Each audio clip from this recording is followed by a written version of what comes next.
Nama pemain sinetron Ikatan Cinta Arya Saloka dan Amanda Manopo tengah menjadi sorotan publik. Bagaimana tidak, warganet dikejutkan dengan munculnya video mesra Arya Saloka bersama dengan Amanda Manopo. Melalui TikTok @AmandaManopo4 pada Jumat tanggal 29 April tahun 2022, dalam video tersebut Arya Saloka mencium beberapa kali lengan Amanda Manopo dan mengelusnya. Tak hanya itu, Arya Saloka juga bersandar di bahu Amanda Manopo.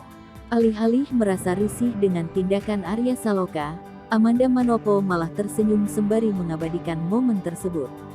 Dalam video tersebut diberi judul "Perselingkuhan Arya Saloka Amanda Manopo".